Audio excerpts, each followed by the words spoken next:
Hello, everybody, and welcome to a very special episode tonight of Photo Talk Plus. I'm here with my co-host Lotus Carroll. Lotus. Hi. Hi. And we have a very special guest tonight, a good friend of mine who goes back a number of years, Carlos Miller, the famous Photography is Not a Crime blog. And Carlos is fresh out of jail, so we're going to be talking about that tonight. What else is new, right? Yeah. And we've got that's how me and you actually got in contact with each other back in 2007. We did originally. That's how it happened originally. You wrote about me. I had no idea who you were. I was like, who's this Thomas Hawk guy who's calling for my arrest report? And this Thomas Hawk guy was a very badass blogger, I discovered. And you actually inspired me to start my blog. I have to say that. Thanks, Carlos. Well, we certainly got some good press up on that story, too, back then, which was fun. But we've also got some wonderful panelists tonight. So, Lotus, do you want to introduce the crew tonight, everybody who's here? Sure. We've got our panelists, starting with Denise Ho. And tell everybody when I call out your name, kind of where they can find you on the web and anything you've got going on. Yeah. Hi, everyone. I'm Denise Ho. I'm the product lead for Google Plus Photos. I'm super excited to be here tonight, so thank you so much for inviting me, and thank you so much for watching this. A little bit about myself. I used to be really hard to find on the web because the most popular singer in Hong Kong has the same name as me. But ever since there's been Google Plus and a profile and all of that, I think I'm number 2, sort of. That's good. Really happy about that.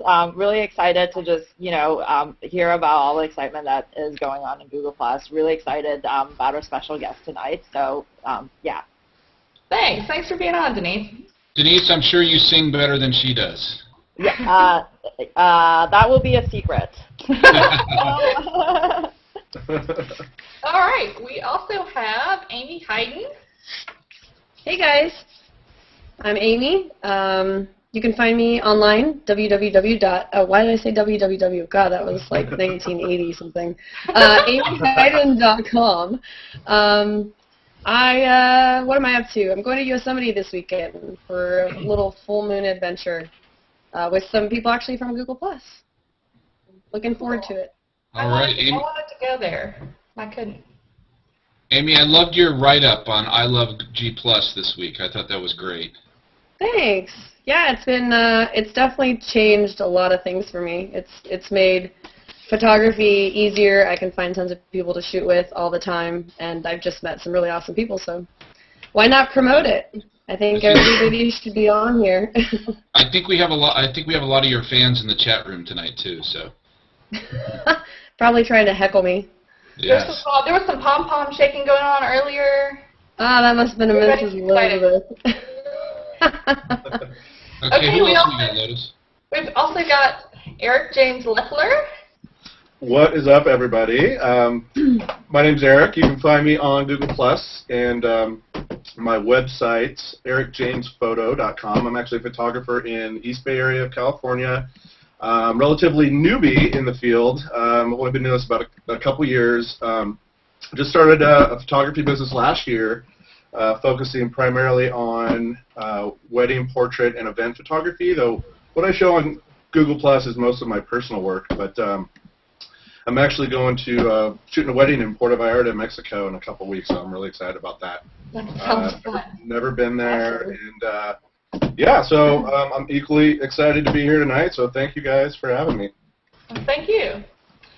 Moving along, we have Peter Tsai, also known as Super Tsai. Hey guys, I'm Peter Tsai. You can find me on my website, petersaiphotography.com, or on Google+. I met Lotus and Thomas when Thomas came into town. I work for Dell, and we were hosting them for a photo walk. So they let me hang out with them from time to time now. And like Denise, hang out with you. Right. yes. Like Denise, there's probably 300 Peter Tsais out there in the world, and I personally met about 10 of them. And ever since Google Social Search came out, I'm popping up on random people's searches all the time. My boss told me that she was searching for coffee tables, and my face was the first image for some reason. Probably because Right. I have a coffee You table have a book coffee out. table book. Yeah, and so just my face was there, and it said, "Hey, go to Peter's site, Austin Photo Book." She's like, "No, I don't want to buy that. I want to buy a coffee table." Sure. So, It's a good book, though, Peter. I've seen it. It's a beautiful book you have. well, I appreciate it. So. So that's me. Okay. Okay, and Carlos, tell us a little bit more about yourself before we get into the story and where. Keith here. Oh, Keith, I'm sorry, Keith. That's right. Vidcast Network. Thank you. Hi, I'm Keith, vidcastnetwork.com and keithbarrett.com, and live streaming and recording this, providing the chat room, and you can find me all over Google and Google Plus and Hangouts. Sweet. Thanks, Keith. Thank you. Okay, Okay, Thomas, and go now, for it. Carlos, before we get into your story, tell people where they can find you and your website and all that good information. Okay, well, I'm Carlos Miller. You can find me on carlosmiller.com or photographyisnotacrime.com, which I just got that domain about 3 weeks ago after years and years of not being able to get it. And my story is basically I was arrested in 2007 for taking pictures of cops in Miami. I'm a journalist, and I was working on an article, and I was really pissed off about it. So I wrote about it on Democratic Underground, a website I used to hang out at back then. These were during the Bush years. And Thomas Hawk picked it up. And I didn't know who Thomas Hawk was. I wasn't much into the blogosphere back then. But Thomas Hawk actually took that story national. And it went from there, went on Dig, which I didn't know anything about. And the Miami cops are saying, this guy Thomas Hawk is calling us from San Francisco, wanting your arrest report. I'm like, cool. Because the local media wasn't really doing a big job on that. And so basically, the story got a lot of fanfare. And when it died down, I realized that, I've been a journalist for 10, 15, 12 years at a time.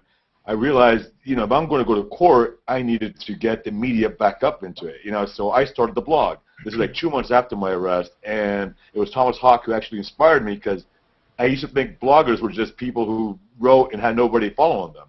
And Thomas Hawk obviously was not that. Thomas Hawk had a huge following, so I said, I'm going to use my journalism experience and skills to get my story out there.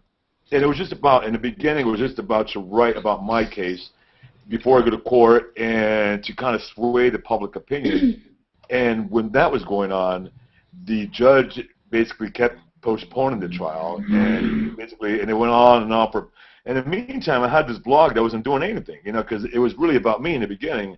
So people would send me their stories from around the country saying, hey, I got harassed too. I was taking pictures of a train, and I got harassed. So I was like, okay, well, I'll write about it, to kill, to put something up there and to prove that, this didn't happen to me. This is happening all over. I didn't realize how prevalent it was till a year and a half into the blog, where I was really started to write every day. These stories are happening all over, and that's what happened. And I was, eventually was acquitted of my initial arrest, and I got arrested a second time. In 2009, I was acquitted of that. The first arrest, I was acquitted of all charges. I was convicted of resisting arrest, which I ended up appealing pro se without a lawyer, and that really, taught me how to be a lawyer, and I won that. I got that reversed, and then I was arrested again today. So I got the hat trick. This is my third time arrested for taking pictures, and I'm very confident I will beat this one because I've done this twice before, and it's like a walk in the park, because basically they're really, this one is really stupid. Twice, so this is the third arrest now. Yeah. And you haven't slept much in the last 24 hours, have you? No, because when I go to jail, I don't sleep. The Miami-Dade County Jail is one of the worst jails in this country, and you're basically thrown in there. It's very overcrowded. It's very cramped. It's very dirty. It's very smelly. It's very cold. And I'm an insomniac anyway. I can't even sleep in my bed most of the time. So in jail, it's hard. I can't sleep. And then I was released, and I had to get my photography gear from one police department, and I had to go get my car from the other side of town, and it was a big mess. And then I got home. I was really answering calls from reporters and doing interviews, and all my friends are calling me, and I'm trying to get. When I looked at the video, I thought, okay, for sure these cops did not arrest my video footage, because it's kind of a complicated camera. It's a new camera I bought, a Canon X, what the hell, man? an AH-X10 or something. Anyway, it was a great camera. Look, check it out. Beautiful camera. If you guys can see it. Wow, nice. I love it. It's a great camera, but I figured the cops were going to figure out how to delete the footage, but they apparently did. They did. Because I don't want to say 100% sure because when I looked at the footage of my arrest was not on there. So I started thinking maybe I just didn't film. Maybe, sometimes you think you're filming and you're not filming. But then I started looking at the footage, and there was a lot missing from the last moments leading up to my arrest. Huh. And I started thinking, well, yeah, I mean, maybe even if I made a mistake and not caught the last part, there's a lot more that I know I recorded, and that's missing. So now I've been struggling the last few hours looking for software to recover the footage, and that's where I'm at now. Because there's some software out there, they promise to recover it, but then they don't allow you to preview it until you spend $50, and then if you spend $50 and they don't recover it, then you're out $50. So that's well, what I hope you do get us. Now tell us the story about last night. So what happened? How did this happen? How did you get arrested? What were you doing? Yeah, well, anyway, the Occupy Miami movement has been going on for 3.5 months, and I also work for a local website called Miami Beach 411. I'm a senior editor there. That's where I do mostly local news, and I've been covering the Occupy Miami movement since the beginning, in October 15th. And last night, they were being evicted. They said, okay, this is the last straw, you guys have to leave. And I was out there with the rest of the media. And, there was about 6 activists who said, we're going to stay here, we're not going to move, and we're going to get arrested, we're going to do it very peacefully. And so we're all there waiting to see what happens. And we had about 200 cops in riot gear come in, and they chased everybody out of the park. This was a little park in front of Government Center, which is County Hall. The County Hall is where everything happens here. So, and legally, you're not allowed to be in a park after sunset. So when the cops came and escorted or forced everybody out of the park, we left. And we were on the sidewalk. And then the cops kept pushing everybody out down the street. They kept dispersing everybody in their riot gear. And I kept moving back. And at one point, and I kept keeping my eyes on the media. I'm there covering this. And there's the mainstream media there. And I kept taking my cues from them and to see, if they're allowed to remain in the scene, well, I'm going to be allowed to remain in the scene. I'm a journalist just as qualified as they are. I used to work for the corporate media. I spent years working for the corporate media, and now I'm an independent journalist. And I'm having a lot more fun. I have a lot more freedom doing that. So it got to the point where all the activists were dispersed. And I was in a corner, and we had a bunch of cops walking in from one side and cops walking in the other side, and they were forcing me to go across the bridge across the Miami River while my car is way back here. So I looked at the other journalists, and they were there. I mean, the cops were actually bypassing them when they're marching forward, and I was the only guy there at one point. And I was like, oh, all the activists are gone. I'm the only guy there with a camera. So I said, okay, this is done. And I walked up to one of the cops, and I asked, well, can I go back to my car? Is it Government Center? The cop ignored me. He's with riot gear. I mean, I realized he probably doesn't have a say in the matter. So I walked down the line of cops, and they were cool with me. They didn't say anything to me. And I looked for the commanding officer, and she was a lady. And I said, well, excuse me, officer, can I go back to my car now at the Government Center? And I was arrested. And I was, like, shocked. And they were like, and I'm like, why am I getting arrested? She's like, well, you didn't disperse what we told you to. Well, I'm here with the media, and all these other journalists are here, too. In fact, one guy had a camera. You're just on the sidewalk, right? The public sidewalk? Well, yes. Yeah, I was on the sidewalk. And they're all on the street. I'm on the sidewalk, and the media is on the street and on the sidewalk. I mean, obviously, the streets are closed off because all the cops basically blocked it off. And, so when I was arrested, there's a guy with it, and I still haven't figured out who this guy is because I haven't seen it on TV, but he was filming me. And the Miami Herald reporter was watching me, and he actually wrote about it, although he didn't know who I was. He mentioned it in his article today. So the media was allowed to be there, except the corporate media was allowed to be there. And I'm independent media, and so I was told, no, you can't be here. We told you to disperse. And this is, first of all, I have a problem with them saying, I understand they're telling us to leave the park, because legally they are allowed to, the trespassing ordinance. But once we're on the sidewalk, they really, that's kind of pushing it. When we're there, just hanging out, and they keep pushing us back, and they say, we have to leave because we told you to leave. In the arrest report, they said, for my safety. Well, there's no safety issue there, and it's like, so this is really going to be an easy win case for me. But, of course, I had to spend a bunch of hours in jail, and that's where I'm at. So and now I'm trying to recover the footage because I want to get the footage of me walking up to the cop, ask her, can I go back to my car? Can I get my car to government center? And then pouncing on me because it was clear I wasn't really doing it. I resisted arrest. They charged me with resisting arrest, but then in the arrest report they said I was arrested, I was taken into custody without incident. So it completely contradicts what they're charged me with. And you were the only person arrested too, weren't you? No, there was 5 others arrested, but I was the only one in that. So there was 3 others arrested for loitering, and their actually charges got dropped today. They were waiting for the Occupy Miami activists to meet them. They were helping them move out of the camp, and they were arrested. There was 2 who were arrested on felony charges of inciting a riot, and they were actually dancing while the cops were marching. They were actually dancing in front of the cops, and those charges are not going to stick either. And I don't think my charge is going to stick. So yeah, we're all 6 together in there. And the funny part is, the original 6 activists who said we're not going to leave this encampment, we're going to stay here. They had linked arms and everything. They didn't get arrested. They were allowed to go home. So the original Occupy Miami 6 turned out to be us. So you were just taking some footage with your video camera, and so you think you filmed them while they arrested you, but now you got your camera back today, and some of the footage is missing. Yes, and there was a part when I walked up to the cop, and and I wasn't really filming. Maybe I was holding it up, but it wasn't really interesting stuff going on. At that point, I had great footage, so I was just like, but I was rolling because I want to get the audio. I always roll with this new camera. You have really awesome battery power. You have a lot of hard drive space, so I can afford to just keep rolling. And so if anything, just for audio, and I didn't have it.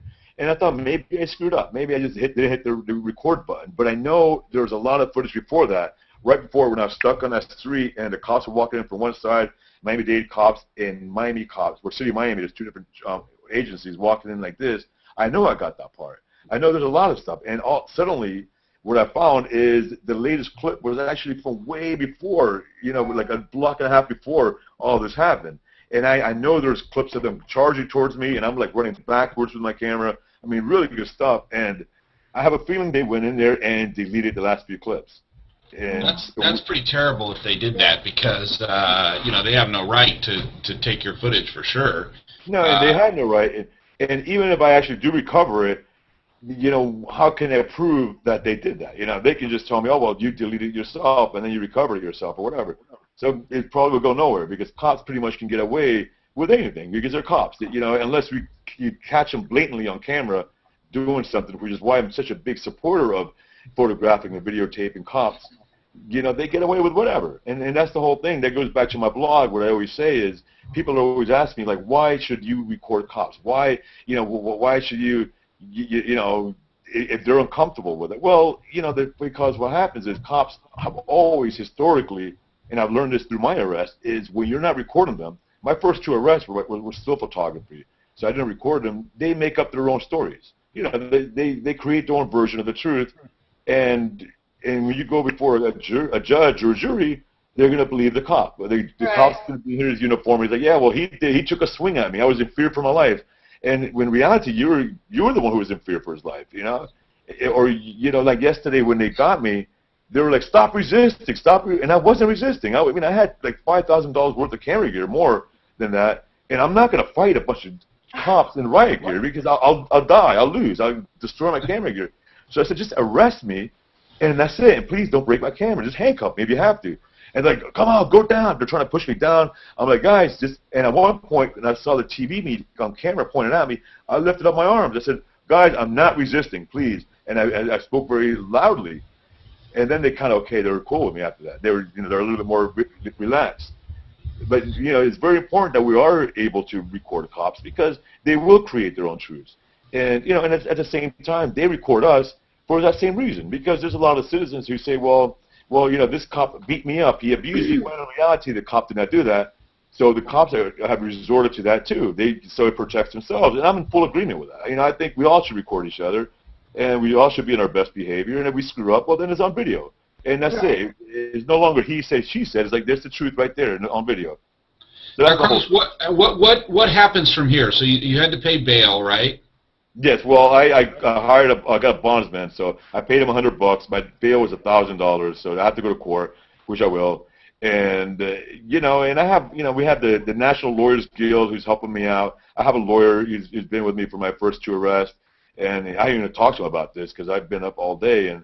And Mickey Osterreicher from the National Press Photographers Association, who's he follows my blog very closely. He's very supportive of the people I write about. He always sends letters to the police chiefs when they do an unlawful arrest. Well, he's going to send a letter to the Miami-Dade Police Department tomorrow once I give him all the information. And this is going to be big. And the thing is, they just screwed up. I mean, they charged me with resisting arrest without violence, and also obstruction, but they kind of screwed up when they plugged it into their report. So now it's officially resisting arrest without violence. But in their own arrest report, their own description, they say I was taken into custody without incident. So you can't have both ways. You can't have me resisting here and then taken into custody without incident. It doesn't work that way. Yeah, right. And then they had their own cop videotaping too. He walked up and he had a really nice camera, and I was checking out his camera the whole time, and I wanted to actually talk to him about that. I wanted to bond with this cop. But of course you can't because they're not really talking to us.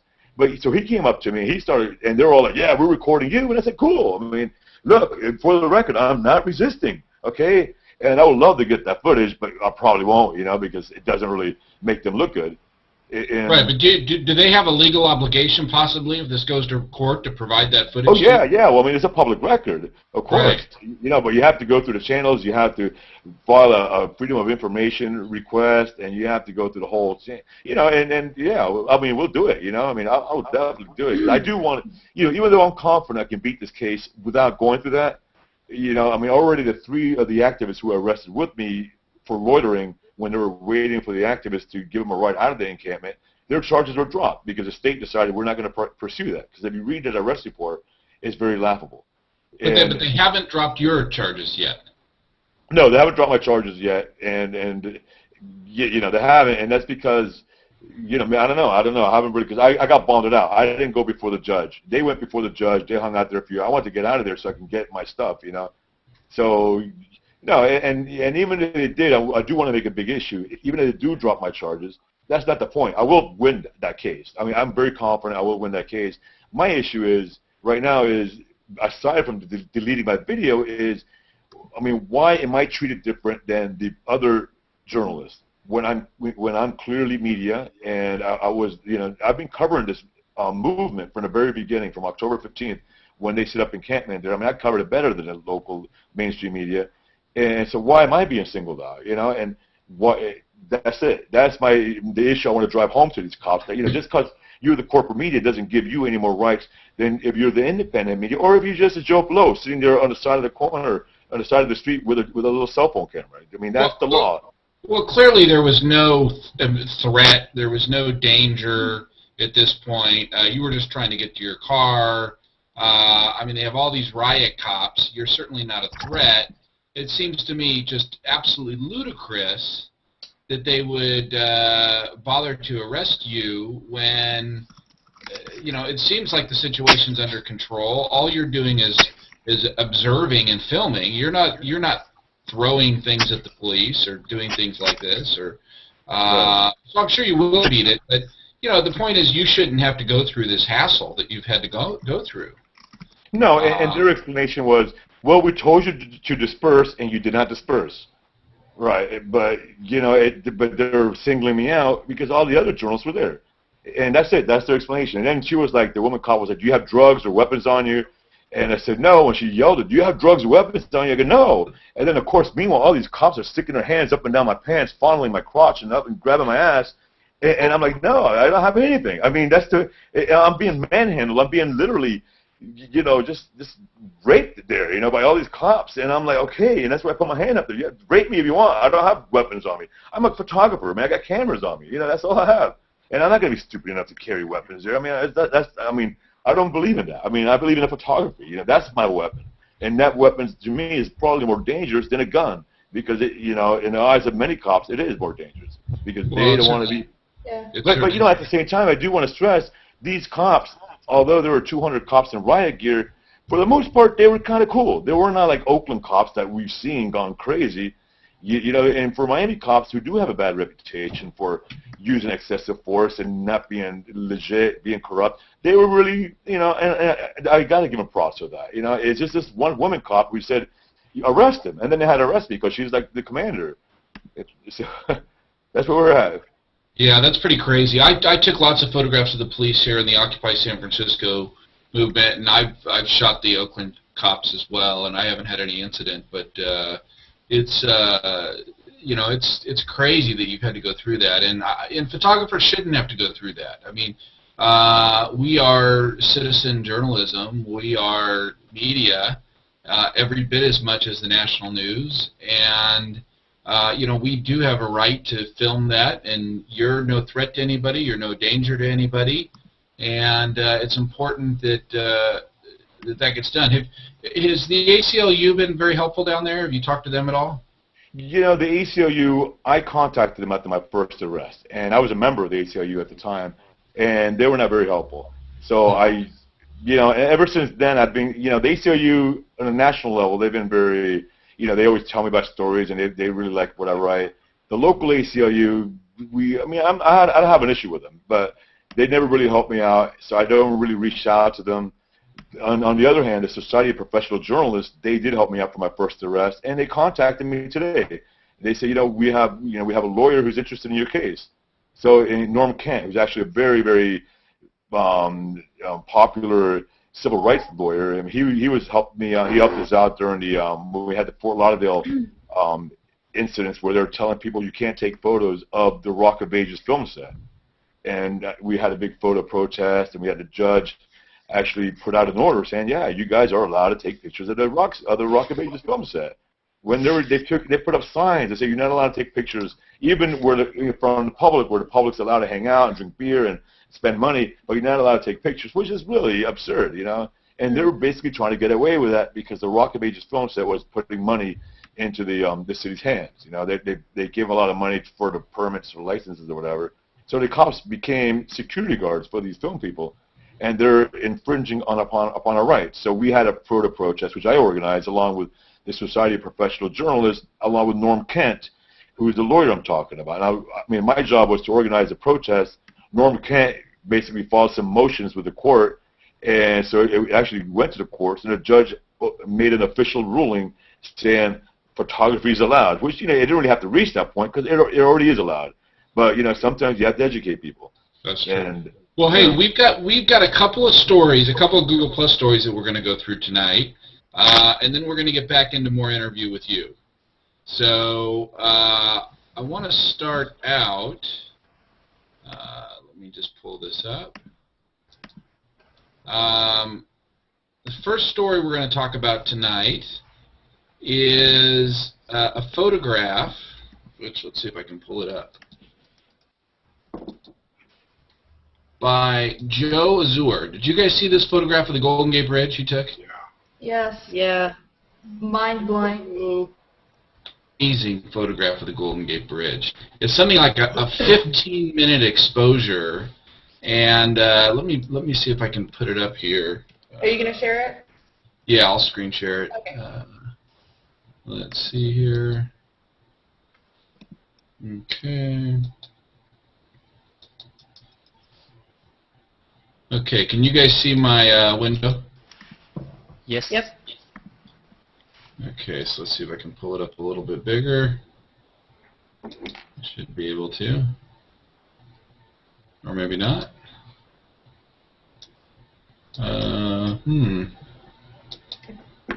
Wonder why. Oh, there we go.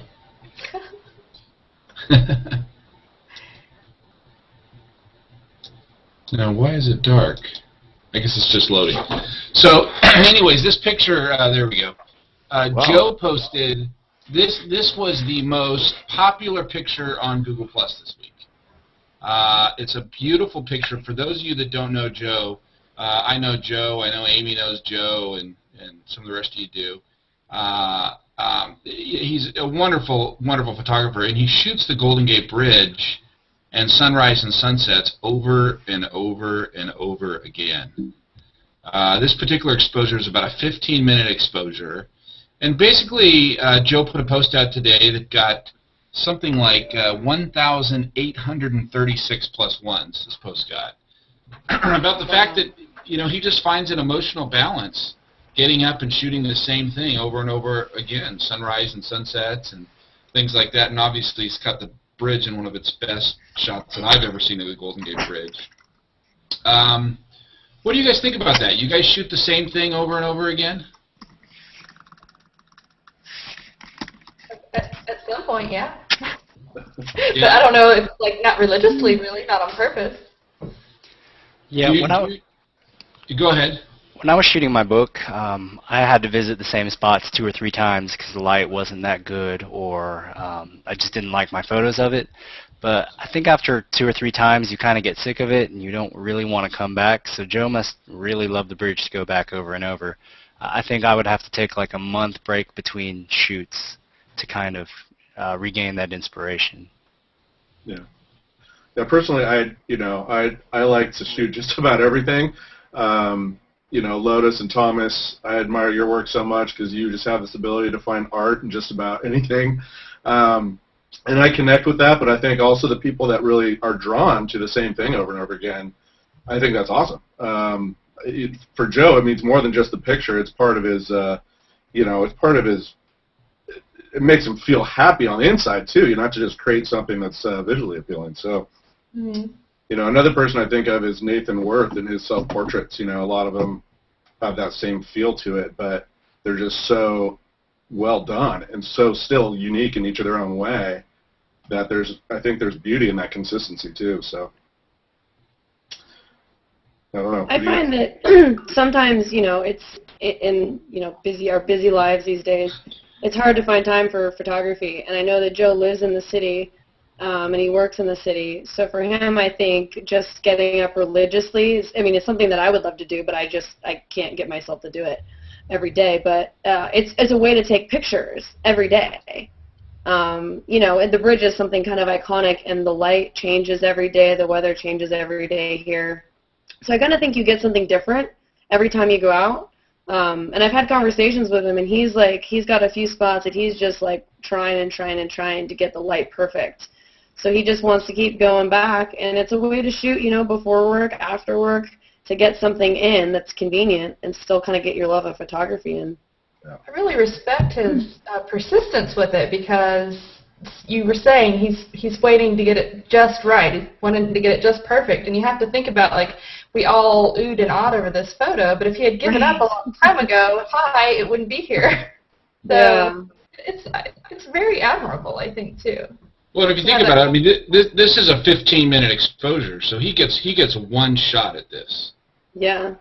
He gets one shot. The sun, I've been out there shooting the Golden Gate Bridge before, and the sun comes up so fast, goes down so fast. You've got, and if you're going to spend all 15 minutes of that prime time on one photograph, you get one shot. You got one chance. And I don't know. I think it's an enormous success as a photograph. I think it's one of the best photographs I've ever seen of the Golden Gate Bridge. And that's saying a lot, because there's so many good photographs of the bridge. And I've always wanted to get a shot like this of the bridge. I've never got one in the fog like this. And I do know what Joe's speaking about in a little bit, though, with just the emotional balance that comes from just being out there with the camera. And not necessarily shooting the same thing, but I find oftentimes just when I'm out and about, Lotus, like when we were in Detroit shooting the abandoned stuff, I just get in a zone and I just feel so good being in some place and just, with me and my camera shooting. Yeah, it's exciting. Yeah, I just find it very inspirational because, Thomas, like you said, right, this is one of the most shot bridges in the world, and that he wants to shoot it every day is just really incredible. And I also think about, it's also very inspirational because, regardless of what your passion is, whether it's photography or, baking apple pie, right, to try to perfect it and do it over and over again. And for me, building software, right, say, for example, to just want to do better and better each time is incredibly inspirational. Yeah, I think it's great. And hats off to Joe. I know, I don't know if you guys know Richard Misrach, who's a famous professional fine art photographer. He has a book out of photos of the Golden Gate Bridge, and it's the same shot from his porch in, I think, Berkeley, in the Berkeley Hills, every single day over and over and over again for about a year. And I look at a shot like this, and to me, this is more interesting than those photographs which I've seen. This is an amazing shot, and hats off to Joe. This photo definitely deserved to be the most popular photo on Google Plus this week. I think he did an amazing job. So, you wanted to talk about that photo, and Denise, who you got there with you, huh? Yeah, we multiplied over here. We have Matt. Hey, how's it going?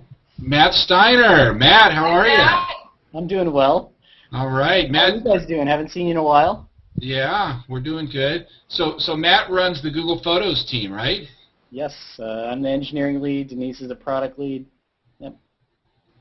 So these are the two people that are responsible for Google Photos. So anything we want, we've got them both here right now. Right. If you want to do your arm twisting, we're both in the same room now. Right, we got you. So Dave Cohen's been bugging me forever about getting smart sets in Google Photos. So I know they're coming. No, I'm kidding. Dave has them. That's something I would like to see. But well, anyways, good, Matt. Thanks for stopping by and joining us tonight as well. Yeah, I just saw Denise was on here with you guys, and I thought I'd drop in and say hello. Well, and it's probably a good time that you did, because the next story that we're talking about tonight is Google Plus, which is, I guess, an easy one. Well, the official number is 90 million right now. That's the number that was released on the earnings call. But Paul Allen, who has been, I think, pretty spot on, or pretty close to these numbers, said that today Google Plus passed 100 million users. Wow. Which may or may not be true, but is very cool. And you guys obviously are feeling some of that success over there, I'm sure. How are things going in general? I mean, even the 90 million number, I mean, is everybody pretty excited there at Google? Yeah, everybody's really, really excited, to kind of add on to all the excitement. I'm sure some of you may have heard of it, but yesterday we won the Crunchies for being the social app of the year. So we're really excited about that. So it's kind of like getting an Oscars, So. Yeah, that was nice to see Vic last night when he posted that you guys won, and I guess you guys beat out Instagram, which is another very popular social product. So that's terrific. Yep. Obviously you can't share with us what's new features or stuff like that, but I know you guys are hard at work. Anything you think we can look forward to coming up? What are you guys excited about? Oh, there is so much we're excited about, right? Good to play. We can't share that we're excited about. So much that we can't share, but like you said, I think like you mentioned earlier, I mean, the team's just very excited. Everyone's here, working at all hours. Working at all hours because we're so excited about all the things that we've got, teed up. And we're also excited because I think the number one feature is our users and our audience, right? We'll keep shipping great stuff, right? But the greatest part of it is kind of like you guys, right? Like you light up all our features and make them come alive, and to kind of see like all the the earliest community. Photography is obviously one of the earliest communities, but like to see that community continue to thrive and new communities form is really incredible. Now, Denise and Matt, why do you think Google Plus has had such success with photographers? Because photographers, maybe more than any other sort of interest group on Google Plus, have just gravitated to the site. I'm sure you guys saw Amy's post earlier this week where she said, "I love Google Plus," and certainly community is a big part of it. But what do you guys see? You're doing the hard work. What is responsible for all these photographers that are just flocking to Google Plus right now? I mean, I think the photography community is a relatively tight-knit community in the first place with a strongly aligned interest set. So all we had to do was provide a tool that allowed the photography community to connect to each other and over beautiful photos. and the photography community's done the rest. All we've done is supplied the tool. So it's great that tool. everybody's Thank on you. Google Plus and posting their photos and connecting over photos. Because without the photos, who cares about the tool? Without the people, who cares about the tool? So you guys have really made the community awesome and a great place for people to want to come and engage. I will say, I think one thing Google Plus has done right is the photos just show so much better than any other platform out there right now. I mean, nice big thumbnails. I mean, Facebook's copying you guys at every turn that you guys do. But of course, their thumbnails have gone up now too. But nice big thumbnails. You click on it, you got a nice big giant light box. It looks beautiful. I love the new circles, how you tag people and whatnot. And I don't know. I think it's just, as a photographer, it's a very elegant way to showcase your photos. And because it looks so good, photos end up getting a lot more attention. Yeah. I find. We Yeah, try it's and great. draw people's interest into the photos, and it's been a great experience so far. Yeah. We want to continue to be a place where people can showcase their work and Yeah. I also think there's a really nice balance and mixture of all, right? So, like you said, we definitely want to showcase your photos and make your photos as beautiful as possible. And we know people get attached to images, right, more than anything, right? It just kind of evokes like emotion and memories and all that kind of great stuff.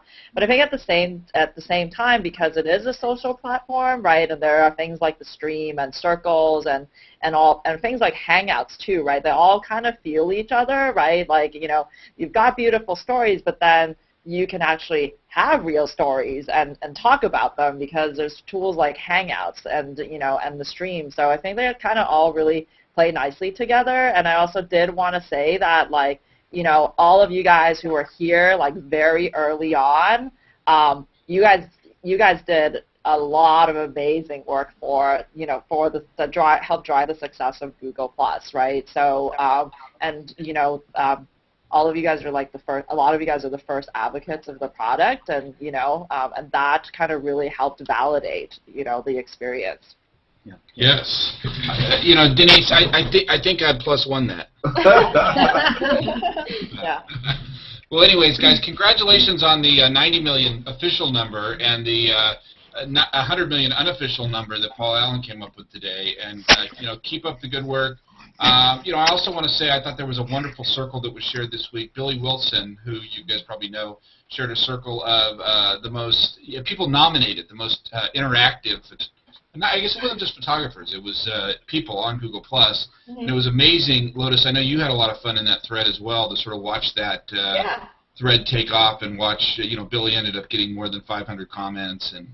Yeah, he just asked who's the most interactive person for you, and everybody started responding. And then it's like people kept coming back and saying, oh, and also this person, and this person, oh, and I really enjoyed talking to this person. And I mean, you could really see just how many people are connected to each other and forming relationships and interacting with each other all the time. And it's just a cool thing to watch. Well, and another cool thing to watch is that all of these photographers that are out there do need storage for their photos, right, Lotus? They do. They do, which brings us to the point that one of our sponsors tonight is Drobo.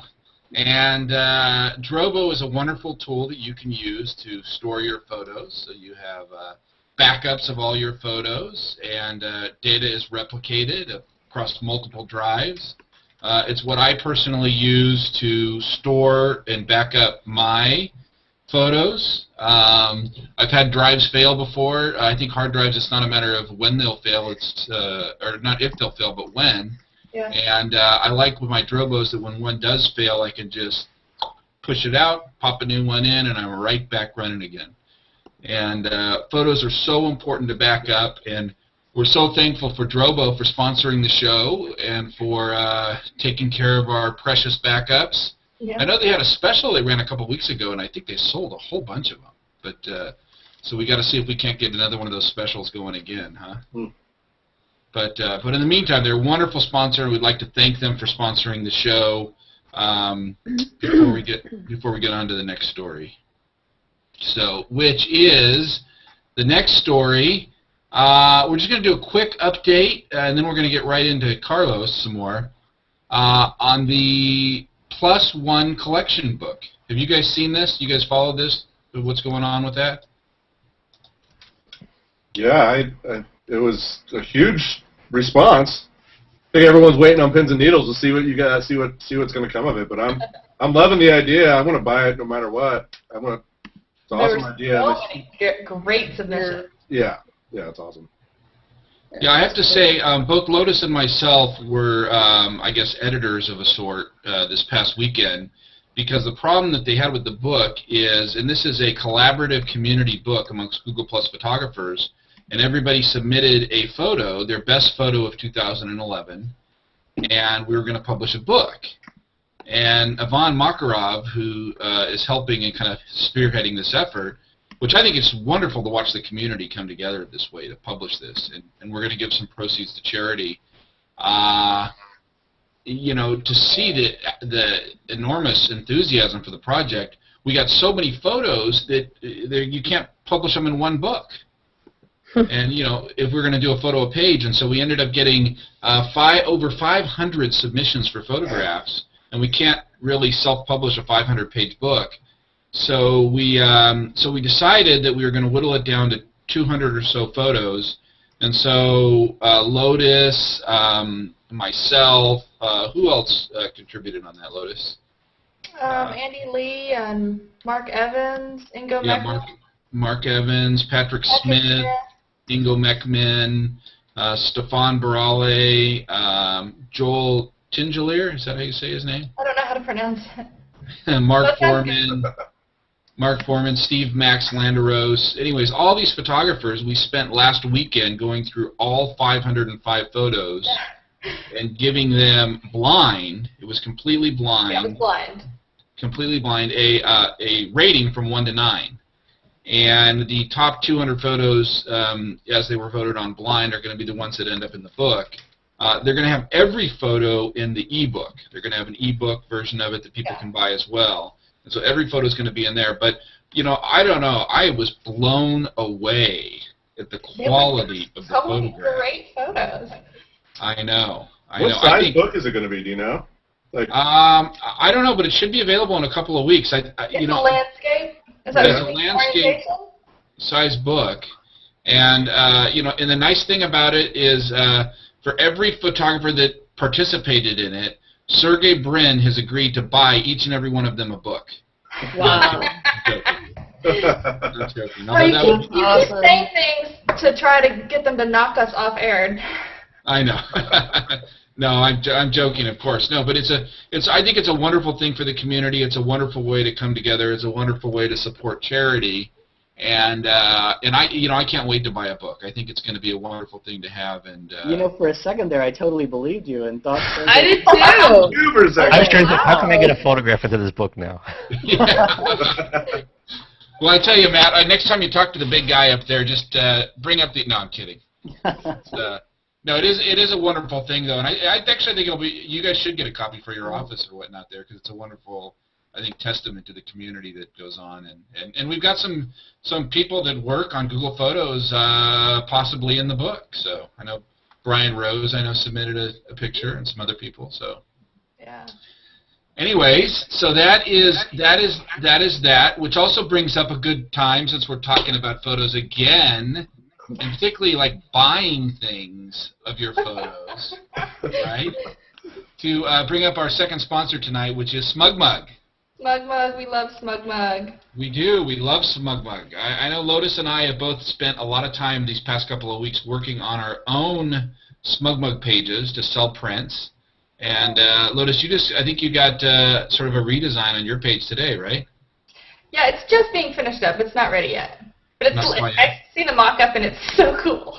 Nice. It's very, very cool. So SmugMug allows you to post your photos on their site and sell them as fine art prints. And they handle all the fulfillment for you, which I think is great, because as a photographer, the last thing I want to do is be bothered with dealing with the photo lab and all of that. Instead, it's nice they handle it, and they give you 85% of the markup, which is incredibly generous. Great. So anyways, we did want to recognize our second sponsor tonight, Smug Mug, before we get into more with Mr. Carlos Miller, who has not fallen asleep yet. No, I'm not. I'm listening. I want to say, I have to admit that I'm not very Google Plus savvy, but I have to say that Google Plus has been very, very kind to me. Without even trying, with all I'm doing is posting my stories on Google Plus.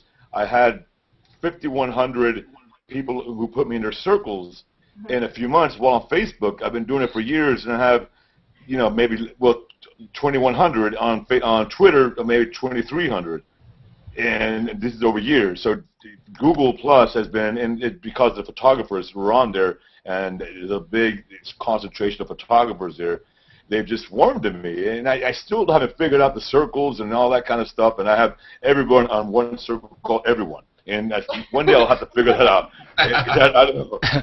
Well, you're going to be a pro in no time. Matt Steiner is going to hook you up personally. So cool. Awesome. You're going to be in good shape. So, well, we're glad to have you on Google Plus. I know I'm glad. I think I got you and your buddy Jim, who you introduced me to in Miami a few years back, down on about the same time. So you're the one who actually told me to hit the little public thing, and I think that really made a big difference. I don't know. You said hit public, and I did, and suddenly people were like putting me in their circles, and so that made a big difference. Yes, when you only share it with me, not many people do it. No, it's good. A lot of people, when they first join, I think they make that mistake. They send it to a group of people, and if they're, if they've only got 5 people or 10 people in their circles, and they send it out to them, you got to remember to send it to public. And right, a lot of us don't read the instructions, so we figured it was already going out there. And you pointed out to me, really, no, you have to make it public for it to be public. And okay, yeah, it makes sense. But I kind of go as I go, and I read the instructions afterwards when I can't figure it out. But thanks to you, Thomas, I didn't have to do that. Well, good. Well, we're glad to get your frequent updates in your stories, which, apart from your own situation, because we talked about that, I know there have been a lot of other big stories going on with photographers' rights. What are some of the big ones that you've seen in the past year or so? Well, the big issue now is what's going to happen in Illinois. In Illinois, we have the wiretapping law. It's a very, very extreme, absurd wiretapping law where it says if you record a cop in public without their consent, then you are guilty of a felony, although they can record you. And any other states, like say Florida, we have what they call, or in California, they have the all-party consent state where I can't record a phone conversation with you unless I let you know, because that's the way it should be. But if I'm recording you in public, I don't really have to get your consent because you do not have an expectation of privacy in public. Right. And that's how it is in Florida. That's how it is in Pennsylvania and California. These are states that have the all-party consent state. Some states like Arizona have a one-party consent state where even if you're recording a conversation on the telephone, you don't have to let them know.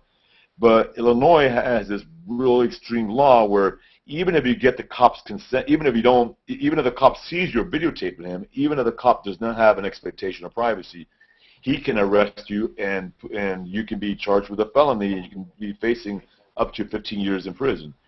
And it's really absurd. And we've had people who not been convicted, but they've been facing these charges, and they have these charges hanging over them for years. And so the ACLU has an appeal going on. It's called ACLU versus Alvarez, and that we should hear a decision on that any day now. And and there's a law. There's a legislator in Illinois trying to change that law as well. And just recently, a couple of days ago, I wrote a story of the top cop, the superintendent of the Chicago Police Department, who also opposes that law. So it's a very unconstitutional law, and it's really amazing that it's gone this far.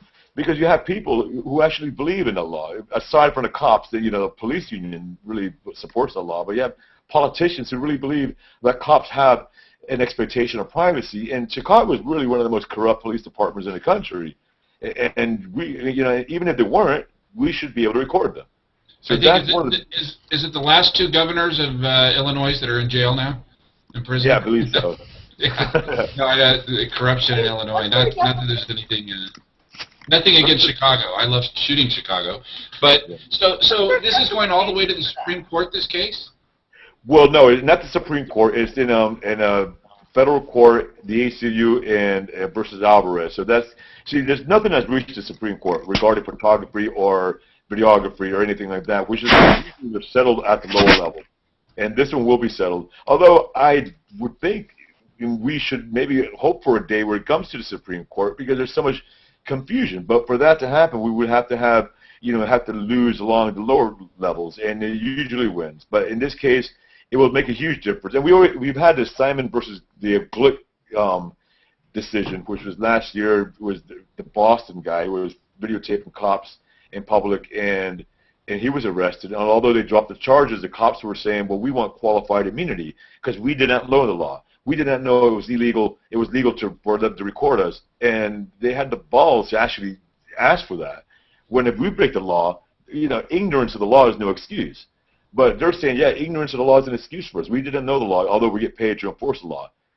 But the courts ruled against them, and which allows Simon Glick, the attorney who was arrested, to sue them. And it was a big decision. And so we're really slowly but surely getting some strong legal decisions. And we have also had recently the Department of Justice, the United States Department of Justice, actually step into a case in Baltimore where they basically suggested to the judge, when I say suggested, there's a federal government saying you should basically rule in favor of the plaintiff who had his camera confiscated and his footage deleted because it's a constitutional right for citizens to record cops in public. So it really is getting, like when I started the blog in 2007, it just, people were not really paying attention to it, and now people are really paying attention, and most of us have digital cameras, most of us have access to the internet. I always say, is like, we've always had freedom of the press, but this is the first time in this country where we have true freedom of the press, because basically 15 years ago, if you did not work for the press, if you did not own the press, you had no freedom of the press. You can't. And now if you have access to the internet, you can put your stuff up on Facebook, your photos up on Google+, Flickr, or wherever, and your videos up on YouTube, and you can create your own press. And whether people view it or not, well, it depends on how good you are. But we have true freedom of the press, and this is what scares these officials. It really terrifies them because we go back to what I was saying earlier, when cops suddenly are not allowed to create their own reality. We are keeping them honest, and it's essential that we maintain that right. And it's an everyday struggle. I mean, every day I write these articles. I mean, I stay up. I don't sleep. So, me not sleeping more than 24 hours is nothing because I usually stay up all night anyway writing updated the blog because it has to be updated. And there's, the truth is there's numerous stories that I don't have time to get to because I like to actually put my effort and thoughts into the story and not just rewrite a press release or an article and kind of like do research on it. And I would love to get to the day where I have a staff on my blog. And I will get to that one day. But well, Carlos, I bet you have to say hanging out with us here tonight, though, even is a little bit better than hanging out with the guys you were with last night in the jail there. Man. We'll help them get some sleep. Yeah. Man, those guys in Miami, it's the third time I've been there in the last 5 years. And they're always very interesting people. And, you really realize how good you have it, and these are common people, they've been in there for a number of things, and they're, people who have been beat up by cops, people who have been beat up by other people who haven't bathed in weeks, people who just are insane, and we are in a jail cell that's very small, like 30 of us in there, and we're all crowded, we're all trying to make the best of it. And I can't sleep. I can't sleep there. I mean, some people crash out on the floor. There's pee all over the floor. I mean, it's just really dirty, and it's really a horrible experience. But you know what? It wouldn't be so bad if they allow my iPhone in that jail, because then I can tweet, I can take pictures. Because there's and this is one thing I was noticing today, is there's very interesting photos in there. You got these bars, and you get the light coming through the bars. You got these shadows, and I'm really fascinated by this You're a photographer. Right, and then you see the mildew on the ceiling. I'm like, and then there's people who have carved out their names or carved out gang signs or carved out their country in the walls, and I'm fascinated by the whole history of that.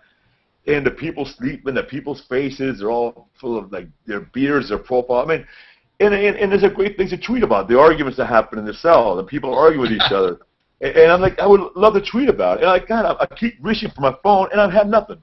and that's when you know you're addicted to the iPhone. If you keep reaching for that phone, oh my God, I got to tweet this. You have nothing, and you're like, okay, well, what do I do? I don't even have a pen and paper. I mean, that would have been great too.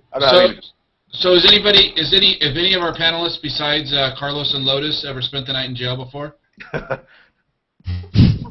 Spent the night? No. No. Yeah. No. Not yet. Well, you stick with me. You come down to Miami. We can definitely change that. I mean, Thomas had an incident himself when he came down here. He had to run in with some people, and I did. Mine wasn't near as bad, but when I came down there, Carlos and I hung out when I went down to Miami, and when I was down there, I was shooting. There was on the sidewalk. It was a temple, I think, and they were having some sort of a ceremony there, and they said, no, you can't take pictures of this temple. And I said, well, actually I can. And he was like, well, no, you can't. And I'm like, well, I'm going to, So it's like, well, I'm going to go get a police officer and have you arrested. Like, all right, dude, go for it. I'm good with that. And I've had plenty of run-ins myself over the years, and I just kept shooting, and he got madder and madder, and I said, what? Don't give me a hard time. You said you're going to get a cop. Go get a cop. And I didn't want to be a jerk, but sometimes when these guys are jerks to you, it's just kind of you push back with the same amount of force. And down in Miami, so he ended up getting a cop, and of course the cop tells him, no, he can take pictures here. That's it's his legal right. But it's crazy that you have to do that. It's crazy that you have to go through that. And I've been detained by the police as well. I've been shooting down in West Oakland by the train tracks, and they stopped me and they took my driver's license. And I've been harassed down in Long Beach. I guess the ACLU is taking up a lot of the Long Beach cases right now as well. Yeah. I had the FBI show up at my house, and I got put on the do not fly list for shooting down in Long Beach. What? Which was crazy. I was shooting oil refineries down in Long Beach. And from the sidewalk, and the police came and they said, well, you can't take pictures of the oil refineries. And I said, well, why not? I mean, I'm on a sidewalk. It's beautiful. I take fine art photography, and nothing wrong with that. And he's like, well, you're not allowed to. And I said, well, no, actually, you can. I'm, this, and the cop asked for a driver's license, and I didn't have to give it to him, but myself and the other photographer I was with, we gave him our driver's licenses anyways, and, he sort of ran it. I think I wrote about that. Yeah, and, finally he's just like, no, you're going to have to leave. You're going to have to leave, or we're, and I said, or what? And he said, or we'll have to take you in. And at that time, I just didn't want to go in or deal with it. Carlos, you've got more stamina than I do for spending the night in jail. Well, I do think it's very important that we educate people. Like the guy at the temple, a lot of people just don't want to deal with it. I become very adamant about it. If someone, I'm very respectful of people that respect me, but if they come in my face, they start threatening me with getting arrested or with assault, I'm like, go for it, dude. I mean, because I will stand up, and if they do want to come physically confront me, I will deal with that. I don't have any problem with doing that. That's maybe the Miami in me, I know San Francisco, you guys are a little bit more passive, but yeah, and I've done that. We've done that, but you have to teach these people, because then they go on through their lives thinking, oh yeah, we can tell people what we think the law is, and it's really important that we know the law, that we educate people, because people don't know the law, and I get emails almost every day from people saying, I didn't agree with your blog in the beginning because I had a different idea about it, but then I started reading, and you're right. You're doing a good job. And I have cops who told me this. Cops who become my friends over the years, and they said they hated me in the beginning, and now they support what I do. So it's very important. Even though we might come across a little aggressive in the beginning, it's important. You don't want. We have to educate people. And have you ever been called on for doing something wrong? And then you kind of feel embarrassed, but then you're like, okay, I'm glad I got rid of that mentality. Because you don't want to continue going through life embarrassing yourself, going around telling people you can't take pictures when you don't have that right, Yeah, and you shouldn't have the FBI show up at your house and put you on the do not fly list either. although that's a great blog post, and if they do, why don't you bring out a camera and interview them, ask them what right do they have to be there, and then ask them their names, and be very, polite and professional, but, also get it on video. Yeah.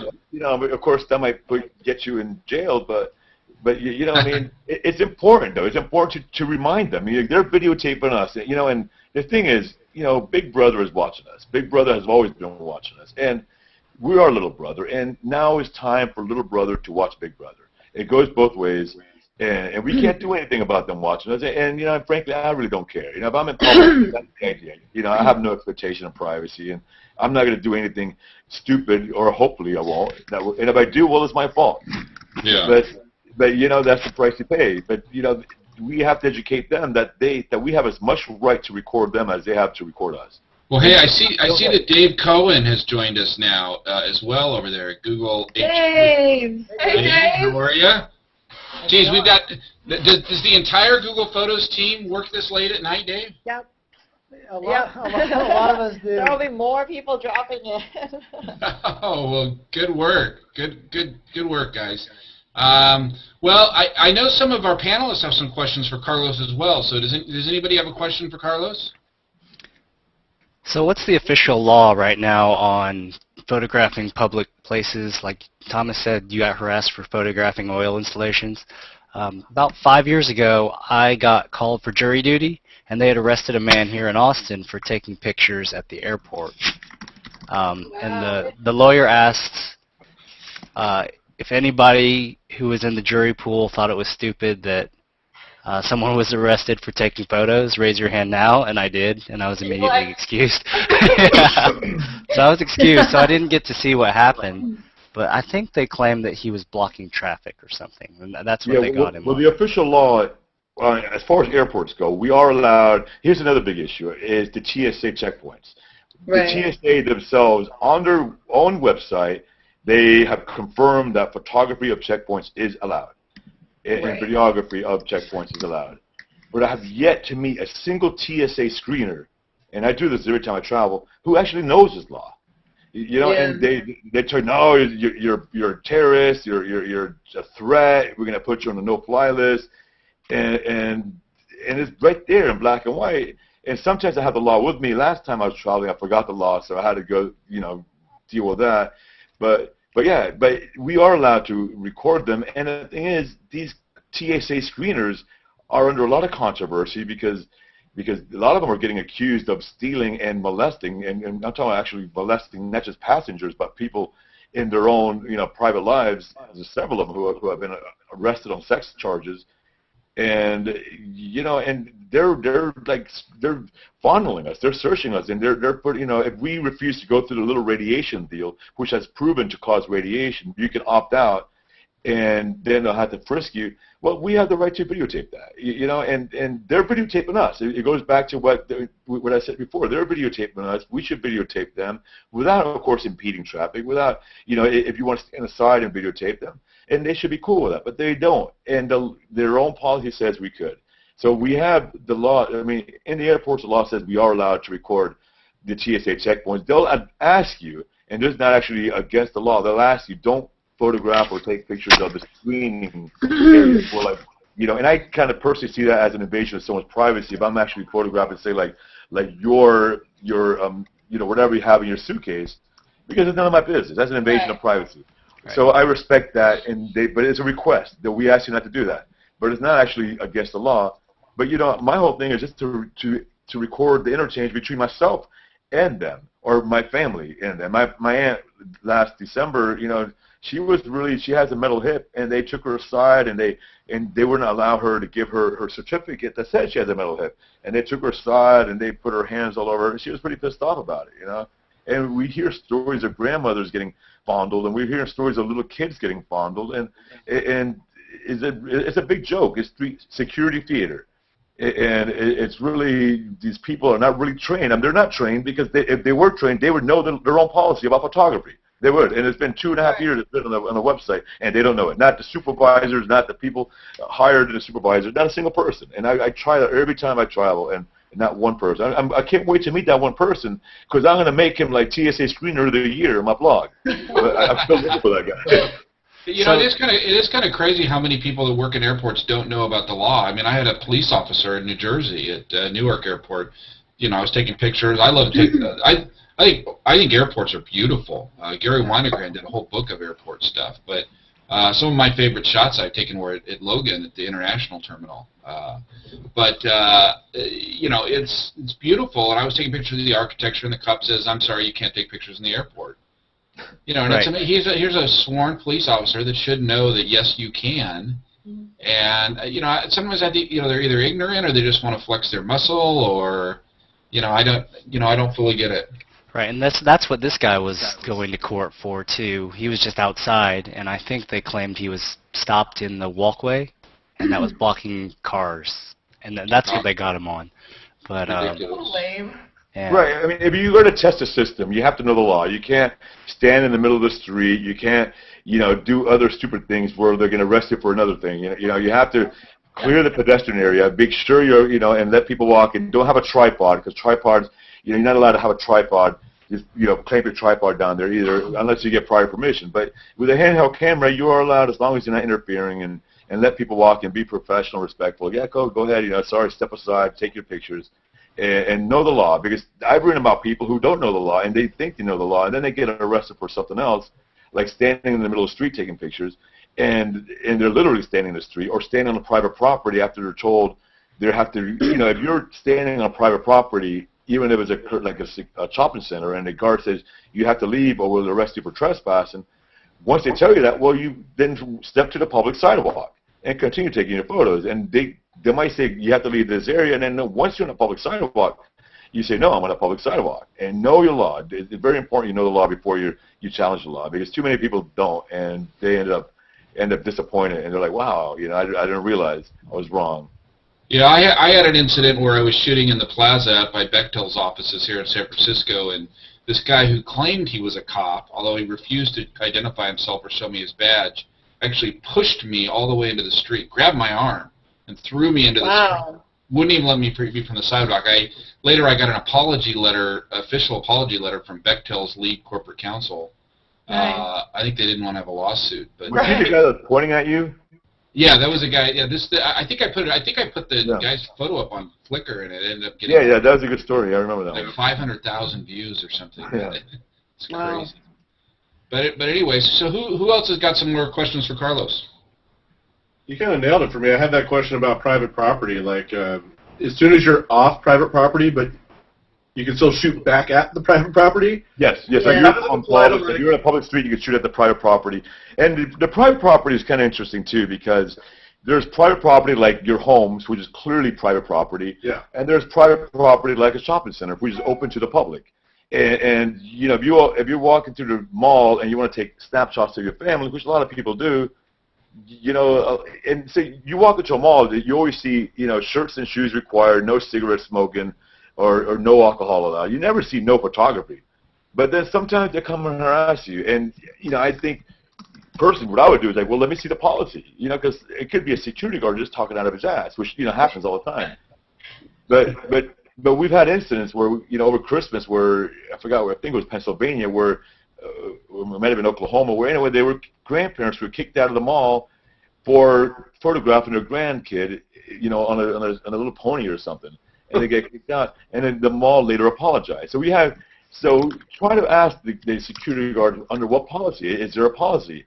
But then if they really get adamant about it, they say, we'll arrest you for trespassing. Well, okay, just step up. Well, how much is the photo worth to you? I mean, if you want to call the cops, yeah, but once they say they have the right to not serve you, they have the right to kick you out. I mean, that's what the private business has. You know, they can't ban you for like your skin color or your religion or your sexual orientation. But yeah, they can ban you if you're taking pictures, and then you have to leave. And so if they ask you to leave, and step on the sidewalk and just photograph them like crazy and put it up on the internet and make sure you let everybody know. Send it to me, because I'll be very happy to put it on my blog and embarrass these people. You know, I mean, let them know how stupid they are, and let the mall owners realize, look, you're stupid. You know, let the customers go in there and take pictures of their family and let it go. You know.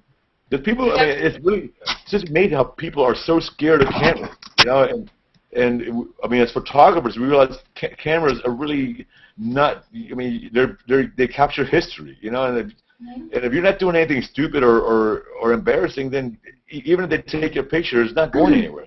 I don't really cares about that. Yeah, It's like the guy pointing the finger at you, Thomas. That went viral. Or the guy from the museum. That yeah, went viral. I did have a guy who I was taking pictures of a building, and he came out of the building flipping me the bird, you know, and I'm like, awesome, yes, click, click, click, click, click. Yeah, you love that All stuff, right, baby, here we Yeah. go. Carlos, what's the business about copyrighted buildings? Didn't I see something like that in one of your posts? Yeah, you know, I mean, I don't agree with it, and I've seen some court decisions. I think there was one in Oregon where it wasn't a copyright of a building, it was a copyright of a statue, where a photographer took a picture of it, and the statue was in public, and the judge rewarded him money. I think he should have appealed that. I don't think he did. Because that's kind of iffy. I mean, it's like two different arts, you know. I mean, he designs a building, great. We take a picture of it. You know, we're not really infringing on his copyright build. You know, if we build a building next to it that looks exactly the same, that's totally different. You know. Yeah. But a picture is different, so it's weird. Yeah. Well, Well, that's like the Eiffel Tower. Yeah, I mean, the Eiffel Tower. right? You know, that's Or a the good bean, example. the bean in Chicago. Well, the Eiffel Tower, they had to trademark the light show. They can't trademark the Right. building. But they Right. trademark a performance. Here in Austin, Right, so there's it's anything at night. right here in Austin, there's only 2 or 3 buildings that are trademarked. But one is the University of Texas Tower, and they claim it's the iconic symbol of the university. And they make you. Well, for my book, I had to get some clearances from them. But I think mostly they're worried about people profiting off of it, and they don't want people to make them look bad, which I do understand.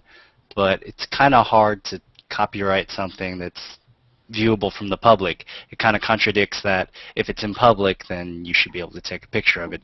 But they're only concerned about you embarrassing them or you using it in some commercial endeavor. Well, you guys know about the lone cypress down in Monterey, right? It's a tree. Right.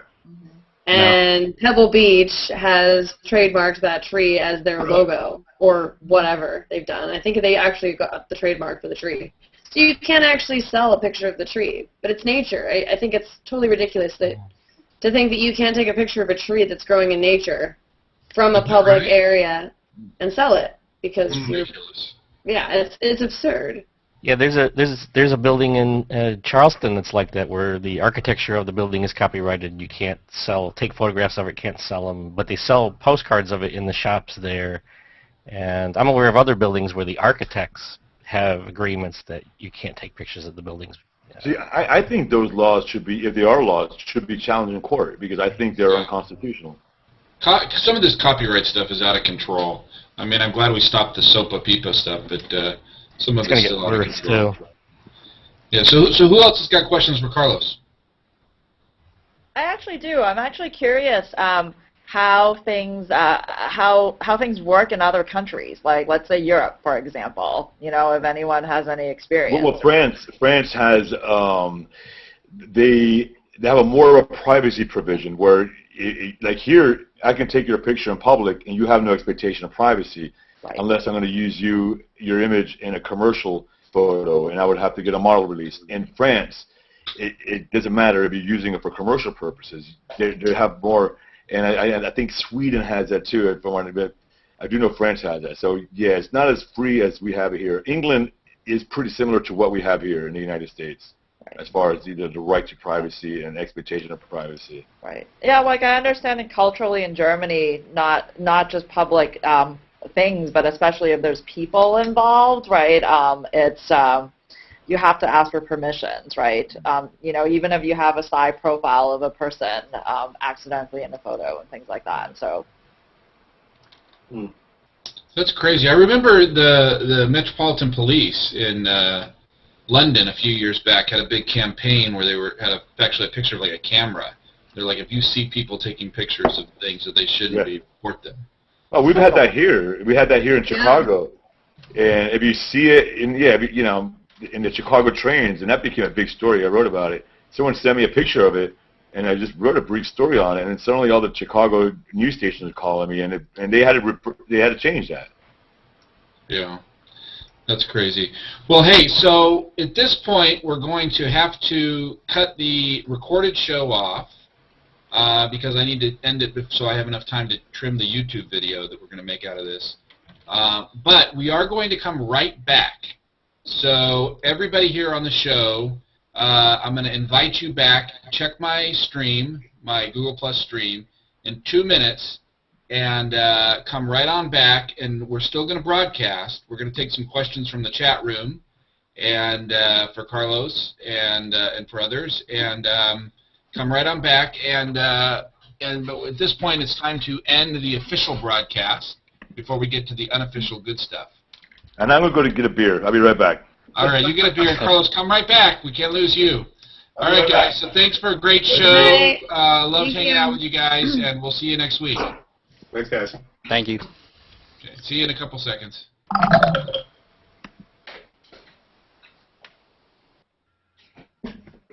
Okay.